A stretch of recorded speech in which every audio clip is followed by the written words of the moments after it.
আজ কথা বলবো পঞ্চায়েত সিজন 3 নিয়ে, যে সিরিজটা দেখার জন্য মানুষের মধ্যে একটা প্রবল আগ্রহ ছিল, যেটার জন্য মানুষ অপেক্ষা করেছিল এবং খুবই এক্সাইটেড ছিল। তো কেমন লাগলো সিরিজটা? প্রথমেই বলে রাখি যে এর প্রথম দুটো সিজন অর্থাৎ সিজন 1 এবং সিজন 2 আমার দেখা হয়নি। আমি কোথাও গিয়ে ভেবেছিলাম যে সিজন 3টা যখন চলেই এসছে, চলো এটা দেখার পর আমি তারপর সিজন 1 এবং 2টা পরপর দেখব। কিন্তু সত্যি কথা বলতে কি, এই সিজন 3টা দেখার পর কোথাও গিয়ে আমার আর প্রথম দুটো সিজন দেখার প্রতি কোনো আগ্রহ রইল না।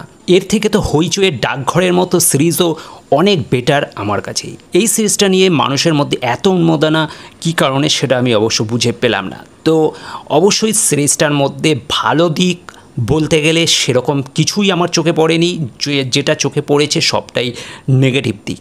তবে যদি পজিটিভ দিক কিছু থেকে থাকে সেটা অবশ্যই জগমোহন এবং তার যে নানি, এই দুটো ক্যারেক্টারকে আমার অসাধারণ লেগেছে। পঞ্চায়েত সিজন 3তে গল্প বলতে গেলে সেরকম কিছুই নেই। যেটা দেখানো হচ্ছে ফুলেরা বলে একটা গ্রাম, যেখানে নাকি আগের যে পুরনো সচিব ছিল তাকে বদলি করে বিধায়কের এক রিলেটিভ সে এখানে আসে নতুন সচিব হয়ে। কিন্তু এইখানকার গ্রামবাসীরা তারা পুরনো সচিবকেই চায় সেখানে, এবং যে কারণে তারা অনেক সিন ক্রিয়েট করে, অনেক ড্রামা করে, ওই ঘর তালা দিয়ে রাখা ইত্যাদি ইত্যাদি। এবং সব শেষে এই নতুন যে সচিব তাকে সরিয়ে পুরনো সচিবকেই আবার ফিরিয়ে আনা হয় সেই পঞ্চায়েতে। এবং অবশ্যই তাতে পঞ্চায়েত প্রধানেরও হাত আছে, তারা মিলেই এই প্রচেষ্টাটাকে সফল করে। কী কারণে পুরনো সচিবকেই তারা চায় সেটা যদিও আগের সিজনে মেবি দেখিয়েছে, সেগুলো জানা যাবে সিজন 1 বা সিজন 2তে। হয়তো তার ওই গ্রামে সচিব হয়ে আসা বা মানুষের মন জয় করা, এই ব্যাপারগুলো হয়তো আমরা প্রথম দুটো সিজনে দেখে থাকবে যারা দেখেছে সিজনটা। কিন্তু এইখানে গল্পটা ঠিক তারপর থেকে শুরু হচ্ছে, এবং ওই প্রথম বললাম যে নতুন এক সচিব তাকে দিয়ে গল্পটাকে শুরু করা হচ্ছে। এবং তারপরে আমরা জানতে পারছি যে পুরনো যে সচিব সে বদলি হয়ে গেছিলো, তার ট্রান্সফারের অর্ডার এসে গেছিলো, এবং সেইখান থেকে সেই ট্রান্সফারকে বাতিল করে তাকে আবার ফিরিয়ে আনা হয়। ব্যাস, গল্প এটুকুই। এরপরে চলতে থাকে সেই গ্রামের নানান কীর্তিকলাপ, যেগুলো নিয়ে পুরো সিজনটাকে টানা হয়েছে। গোটা প্রায় পৌনে ছ ঘন্টার একটা সিরিজ, যেটা জুড়ে না তো কোনো সেরকম দ্বন্দ্ব রয়েছে, না কোনো উত্থান পতন আছে। পুরো ফ্ল্যাট একটা সিরিজ, যেটা দেখতে বোরিং লাগে। এখানে ওই যে বললাম জগমোহনের যে ক্যারেক্টারটা বা তার বৃদ্ধ দাদির যে ক্যারেক্টারটা, সেটা ছাড়া আর কোনো ক্যারেক্টারের প্রতি সেইভাবে খুব ভালো লাগা তৈরি হয় না। প্রত্যেকটা যে চরিত্র এখানে আছে সেটা পুরোটাই একটা বোরিং, এবং অবশ্যই ফ্ল্যাট একটা ক্যারেক্টার। হ্যাঁ, অবশ্যই নতুন সচিবের যে পার্টটুকু সেটুকু কিন্তু বেশ ইন্টারেস্টিং লেগেছে। ওই অল্প সময়ের মধ্যে সে একটা হালকা কমেডি জুগিয়েছে, সেটাও যে হিউজ কিছু তা নয়। তো এই সিজনটা যেটা, সেটা কিন্তু না তো ভালো কমেডি ওয়ার্ক করে, না তো যে রোমান্সটাকে দেখানো হয়েছে সেই সচিবের সাথে ওই প্রধানের যে মেয়ে, তো সেইখানেও কিন্তু সেই রোমান্সটাকেও কিন্তু সেইভাবে ডেভেলপ করা বা সেই রকম কিছু ক্রিয়েট করা হয়নি, যার ফলে সেটাও খুব ঠিকঠাক হয়ে ওঠে না। এবং ইমোশানগুলো যেগুলো ধরার চেষ্টা করেছে সেগুলো খুব একটা কানেক্টেড নয়। তো পুরো সিরিজটা জুড়েই একটা বোরিং, এবং বিনা গল্পে যেভাবে একটা সিরিজ এগোয়, এবং যে কারণে কিছু ঘটনাকে নিয়ে একটা সিরিজকে পুরো দীর্ঘায়িত করা এবং অযথা স্ট্রেচ করা বা টেনে নিয়ে যাওয়া, এটাই মনে হয়েছে। তো এই সিরিজটার আমার মনে হয় কোথাও গিয়ে একটু ওভার রেটেড। মানুষ অনেকের অনেক ভালো লাগছে এই সেই, কিন্তু কী কারণে আমি জানি না। শুধুমাত্র একটা হাইপ কন্টেন্ট বলে তাদের এটাকে ভালো বলতে হবে, বা মেবি হতে পারে আগের দুটো সিজন হিট হয়েছে বলে এটার প্রতি একটা আলাদাই মানুষের মোহ জন্মাবে, সেটা কখনোই কোনো কারণ বা লজিক হতে পারে না। সিজনটার মধ্যে এমন কিছু আমি দেখি না, বা এমন কোনো ঘটনার বা কোনো টুইস্ট আসে না গল্পের মধ্যে, যেটা আমাদেরকে একটু হলেও অন্যরকম একটা মুড এনে দেয়, সেটা হয় না। পুরো একইভাবে চলতে থাকে। তো আমার একটা সময়ের পর এতটাই বোরিং লাগে যে মনে হচ্ছিল যে কখন সিরিজটা শেষ হবে।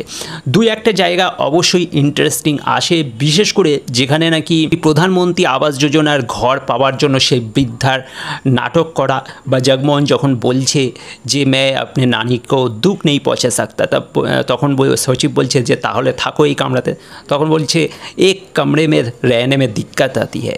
তো ওই জায়গাটা যেরকম ইনোসেন্ট এবং সেরকমই একটা কমেডি, তো তার প্রতি একটা আলাদাই মানুষের একটা মায়া জন্মাবে, সে হাসবে না কাঁদবে ডিসাইড করে উঠতে পারবে না। এবং বৃদ্ধার প্রতিটা কথায় কথায় কিউ সচিব জি মিলেগা না ঘর, এই যে একটা কথাকে বারবার বলা, তো এই দুটো ক্যারেক্টার আমার সেরা লেগেছে পুরো সিরিজটার মধ্যে।